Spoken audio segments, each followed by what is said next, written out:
Well, June to us is officially trail cam month. We talk about putting our mock scrapes out, getting our cameras back in the woods. I'm slowly getting my cameras out. As of course, with the new land coming up, I couldn't wait to get some cameras out there, so we haven't waited. I put some out. We built a mock scrape. I think that first one is May 11th. We're going to build more, but we just had to get one out there and shoot our June whitetail activities video. I love putting trail cameras out. I love starting that process in June. We love getting our collection of excess trail cameras out. We have the cell cam renders, we have the Lift 2s, which we use for all our video B-roll. We rely on them heavily, not only for our career, but of course for passion and love of hunting whitetails. But this right here, this is so important. I've been putting trail cameras out since the end of the 90s when we had the old 35mm cameras out. Such a huge improvement when we went to eventually the digital cameras with a 6-volt lantern battery and being able to get 80 photos instead of a roll of 24 or 36. They progressed a long ways though. And one of the ways they progress is the ability to hide these cameras. They're smaller now and they're blackout.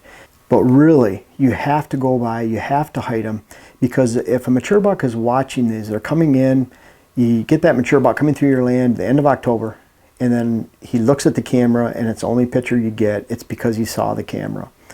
Not because you smelled it, not because you heard it. The cameras are too good now these days. And you're really not leaving a lot of scent, even if you're just using your bare hands, which is what I do. I use that anywhere. Public land, private land, doesn't really matter. It's not the scent in the camera that spooks a deer, it's the camera itself. Just that little box, it's unnatural. That's why I don't like square plantings of trees, shrubs, field edges. I like curves. I like food plots to lay to the natural feature and topography of the land, because I want things to blend naturally into the habitat, into the land. And when it comes to a squirrel trail camera, you have to do something about it. And there's ways you can hide them. We've even gone back in the day to lengths where we hid them behind a stump and behind the face of a stump. But number one, the height of the camera. We encourage you to hang these cameras 6 feet or higher. A lot of times we're angling it down a little bit. So I can just barely read, look at the viewing screen, change cards if needed, but it's right up this level. It's out of deer level, and that's very important. We found when nothing else matters, even when we had infrared red bulbs glowing, if that camera was out of the view and out of the line of sight of that deer, we hid and we decreased the number of times a deer actually looked at the camera to a very small degree. So height is important. 6 feet to 7 feet is all you need to go. It's perfect. Tree width. I highly encourage you. That's number 2. Very easy. 6 foot height, 7 foot height, and on a tree that's wider than the camera. If you think about it, the wider the tree, the more at an angle that deer can look at the camera and have a full trunk, full portion of that trunk behind the camera. And you want that. If it's a large tree, you could probably get 90 to 120 degrees of view at that camera, and there's always a portion of that trunk behind the camera. It's not going to stick out, and you're going to be able to hide that camera very well. So a lot of times I'm encouraging you to put that camera on a tree that's 8 to 10 inches or wider. The profile of the camera, when you're looking at it from the side, I love it when I have a trunk just like that, where you have a double trunk. I have a back trunk right here where I can put that camera on, and you can't see it from this side because there's another trunk next to it, and you can't see it from this side because it blends into that side trunk. So if you're looking at a tree that's 8 to 10 inches in diameter, you're hanging that camera six feet off the ground, even 5 feet or 4 feet with a good profile hidden, and you have that extra branch, you have extra brush, grasses, whatever it might be on the side of that camera setup, then you have a great chance of always hiding that camera. And even number 4, I love blackout, no red bulbs. We literally have had on a surveillance camera deer looking up to 14 feet in the air and seeing that camera because of those red bulbs flashing. They obviously couldn't hear the camera, they couldn't smell it, they couldn't see it because it was at night, but they were looking up directly at those red bulbs. We've tested these right here. We put them on a tree at belly high for us, waist high, right on a trail where every deer can see it, and pretty crazy because it's a blackout camera like the Exodus. We use low glow. Every deer that walks by it at night, they don't notice the camera. Every deer that walks by, so that means they can't hear it or smell it either. They can't see it. It's a blackout bulb. But then every deer that walks by during the daylight, including the 1 or 2 mature buck photos that we had of a couple bucks, can see it. They stare at it. They don't like it. It's unnatural.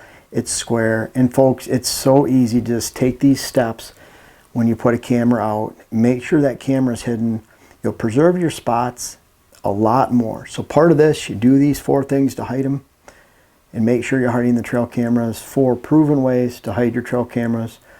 But you're doing this so that you're not spooking bucks that may have chosen to come by a few days later, but once they saw that box, they were gone. You can imagine low hung cameras with infrared bulbs that were holding on for a long period of time for video, and bucks staring at it. They weren't coming back anytime soon. Great for taking inventory of your areas. I encourage you to place a trail camera at about every other stand location. Let's say you had 9 stand locations on 60 acres, and you might have 4 or 5 cameras. That's all you need if you've put your habitat together well, that we discuss in other videos. But so important to hide your trail cameras. You'll get to see the number of bucks that you're supposed to see in the area. You're not going to spook them away, and at the same time you're going to know exactly what bucks are by each trail camera, which means by each hunting stand location that they're adjacent to. And you're going to know the timing of those bucks. Most importantly, you're not going to spook out that stand location because you had a trail camera. I know people that they don't want to put trail cameras next to their stand locations, and you know why? Because they're not doing these 4 things. If you do those 4 things, it's easy, folks. You should have 1 to 3 deer or fewer looking at those trail cameras out of 100 pictures on average. In a lot of our camera locations, we will never have a deer look at the camera unless it's looking right through the camera at something in the distance. But they're not picking out those cameras, because if you do those 4 things, you can hide them. And I'll leave you with this.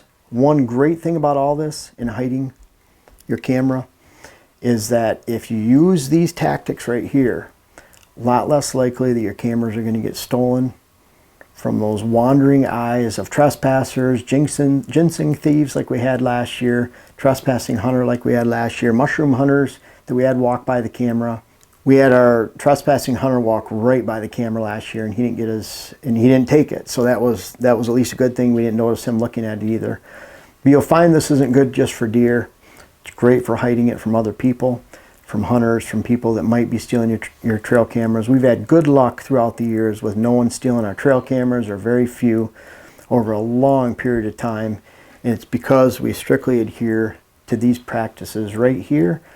So going into this hunting season, I want to make sure your trail cameras are not only hidden from those would-be thieves and people walking on your property that shouldn't be there, or maybe walking by and tempting some hunters on public land, but they're also being hidden from not only deer, but the oldest whitetail buck, mature buck in the neighborhood this fall.